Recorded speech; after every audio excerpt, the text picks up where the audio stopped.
Hello everyone, Mariko, residential realtor with Bridgewell Real Estate Group, and in today's Bridgewell Group vlog, I'm going to be covering costs of selling a home.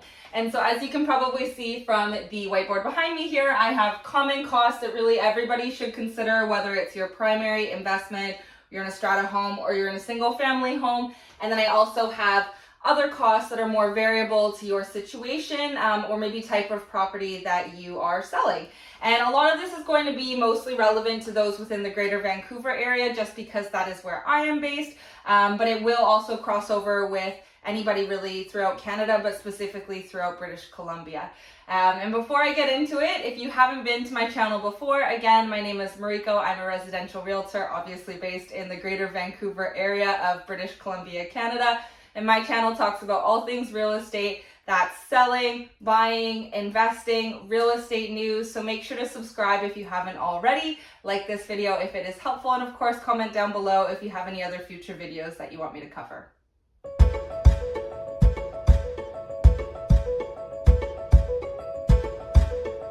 Okay, so getting into the cost of selling a home, I'm going to start off with the most common ones. Commissions being one of the ones that I think people are most aware of. So realtor commissions, I think it's just important to start with how realtor commissions work. And so as a seller, just so that you know, you are paying the gross or the total commission. So that is for the listing agent that you hire to market your property, do your showings, etc., etc. And then also the buyer's agent that brings the buyer to your home. So when you are on the buying side of a transaction, the buyer is generally not expecting to pay any kind of service for their buyer's agent. So as a seller, as a result of that, obviously you are paying that total commission. So the listing contract is going to state a total gross commission. Then there's going to be a line for the buyer's agent's commission. And so the math is just the total commission less the buyer's agent's commission equals the listing agent's commission. So it's like a pie and it gets split out between the two or various agents depending on if there's a team or not. Now in terms of the amounts, I think it's first important to acknowledge that I am in the Greater Vancouver area. As I said before, it can differ depending on where you are. Like if you're in the interior or the Okanagan or Vancouver Island or a different province like Alberta or Ontario, their commission structures could be very, very different. So just keep that in mind and make sure that you're talking to a local realtor.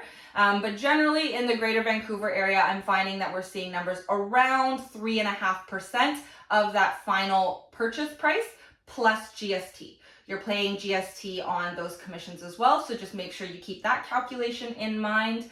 And you know, in the Greater Vancouver area, we use weird splits. So it's like roughly 3.5% is what it ends up with, or ends up as, but it's kind of like a 7% on the first 100K, 2.5% to 3% on the balance of the purchase price is a really common commission.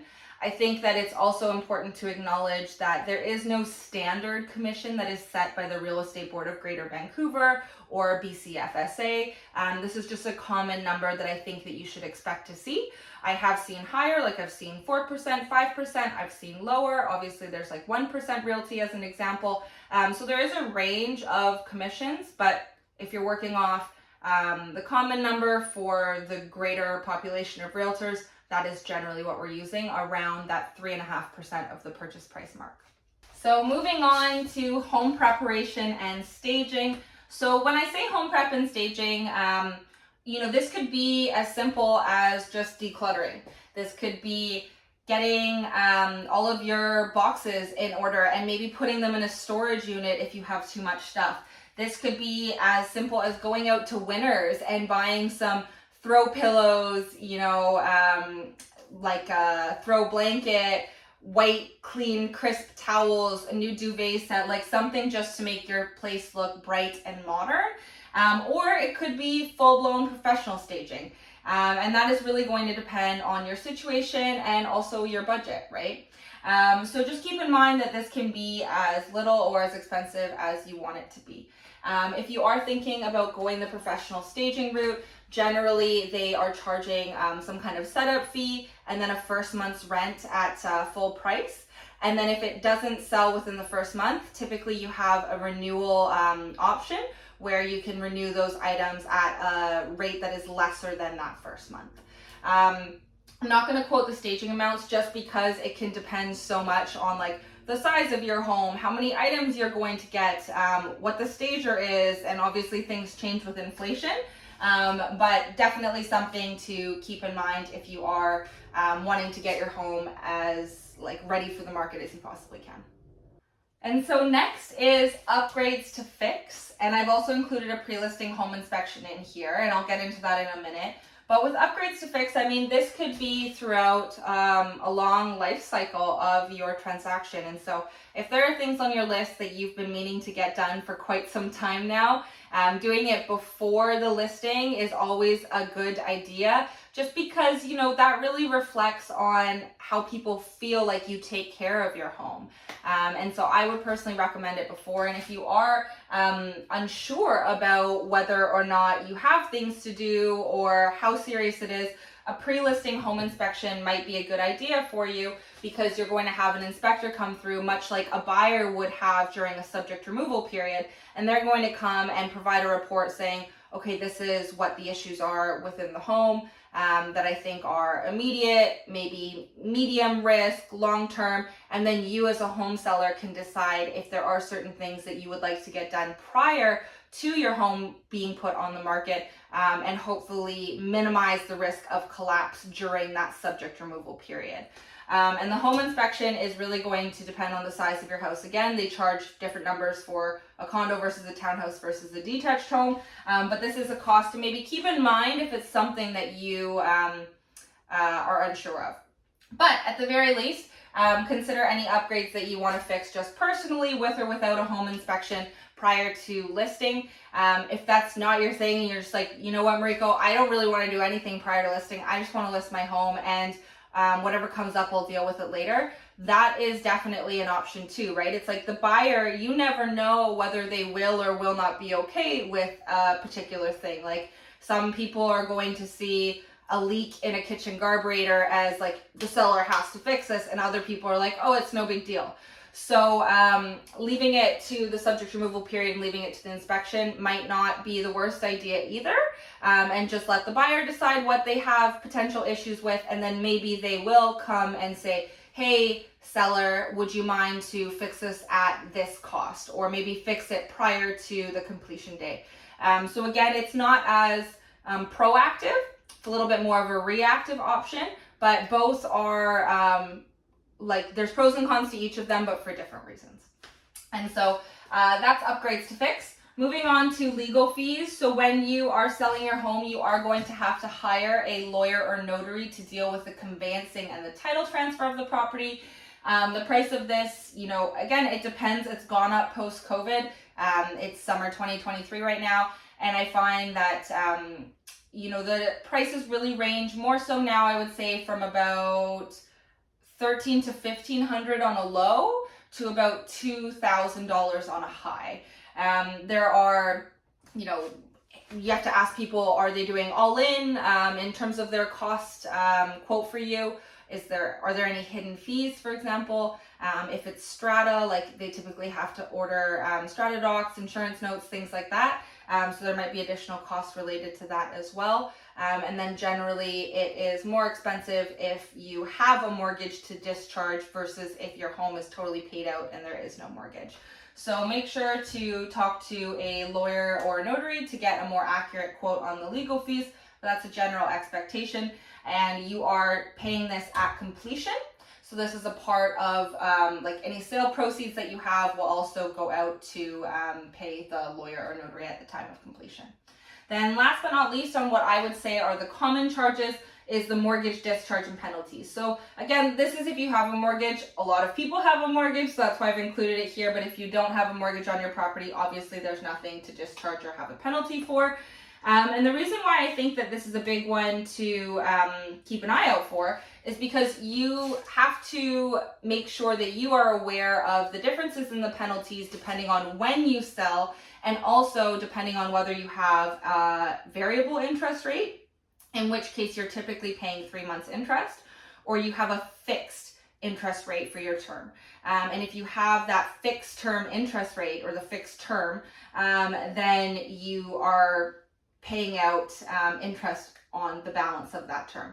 So just make sure that you've talked to a financial advisor or a mortgage broker and are aware of any penalties resulting to breaking your mortgage, depending on when you're selling. So moving on to the other kind of variable costs that you should consider. Number one is professional cleaners. So I've noticed that a lot of buyers and buyers agents are starting to put professional cleaning clauses in their contract of purchase and sales.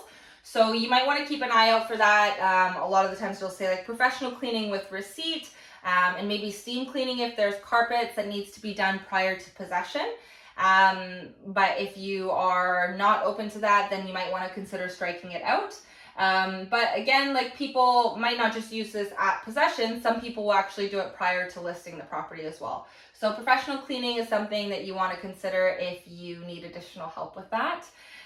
Movers, again, if you need additional help with moving, this can be a huge asset. If you're moving within a relatively short period of time or into another place and out of your current one, movers can definitely assist. If you're wanting to make sure that you don't have damage to the elevator or like release liability for those kind of things, then again, like movers are a great option. Keys, fobs, remotes. The reason why I put this in here is because also I am noticing that realtors are putting minimum 2 sets of keys, and all keys, fobs, or remotes within the contract of purchase and sale. So you might not need to do this, prior to possession or anything like that, or prior to listing your property, but it is something you want to keep an eye out in the contract. And just as a general courtesy, I think that 2 sets is really nice anyways. With any fobs or remotes, if you are in a strata property, you might need to get that from the caretaker or the property manager. So just make sure you arrange that in advance and are aware of how much that costs depending on your property. Pet boarding costs. So this is one that a lot of people don't think of, but I think definitely gets used a lot from our clients that say have cats and dogs, for example. The reality is that selling with animals is a little bit more difficult than selling without animals. I love dogs. I have a dog, so I totally get that. And so you might want to consider maybe seeing if they can stay with a family member, or consider pet boarding if you think that showings or open houses or just the listing in general is going to be too stressful for your pet. And for you. So next is the strata cost to consider if you're selling. You'll want to check if there is a move out fee. This is more relevant for a condo property, like with an elevator and stuff like that. So double check your bylaws. If you don't have access to your bylaws, ask your property manager, caretaker, strata president if there is a move out fee that you have to pay when you are leaving the property. A lot of the times there might be a move out fee that's like a non-refundable amount, but there is a refundable damage deposit for the elevator. So just understand that those are 2 different things oftentimes, and that they are not one and the same. And then the other strata one that you might want to keep an eye out for is strata documentation. And this is really dependent on whether or not your realtor pays for strata documents. Why are strata documents important? It is generally a subject on the contract of purchase and sale that the buyer is or has reviewed, approved, and is satisfied with these strata documents relating to your property. So that is a very important thing to have at the time of listing. And as I said, in most situations, I think your realtor's covering it. Like for us, for example, we always cover the strata documents, but I have heard some realtors do not. So again, when you are hiring a realtor, just make sure you are aware of what is included and what is not included in their fees. So last but not least is the fun investment accounting stuff. And so obviously I am not an accountant, I am a realtor. So please go talk to your accountant if you are selling an investment property, just so that you're aware of the taxes. But just generally things that you should be aware of. If it's an investment property and you have some kind of gain on it, just keep in mind that you will also have to report capital gains or potentially business income, depending on when you've sold this property and what the intention with the property is. And then if it's a new build, so for example, if it was something that you bought as a pre-sale, has completed, now you've gone and sold it within the first year, just keep in mind that if you get audited from the CRA, that the CRA may potentially ask for additional GST. And I know this is confusing. It is for me too, because you've already paid GST when you bought the property and completed.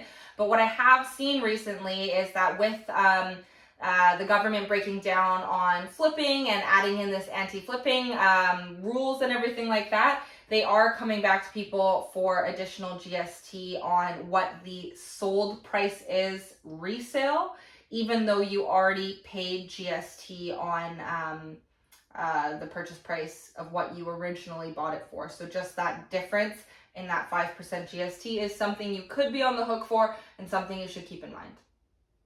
And so that's the list for today. We've covered most of the common costs of selling a home, whether that be the really, really common ones or the more variable common ones, depending on your situation. And I think that I got them all. But if there are any additional ones that you have questions about, please make sure to comment down below and we'll try and get back to you as fast as we can. Like the video if this was helpful for you, and please subscribe if you are looking for more information like this in the future. Thank you so much for supporting the Bridgewell Group vlog. And as I said before, my name is Mariko. I am a residential realtor within the Greater Vancouver area, specifically specializing in the Tri-Cities like Port Moody, Coquitlam, and Port Coquitlam, but we work in a number of areas including Langley, New West, Burnaby, Vancouver, Maple Ridge. So definitely make sure to reach out if you are looking to sell your property and are looking for more information like this and a free market evaluation in the near future. Thank you so much for watching, everybody, and I hope you have a great day.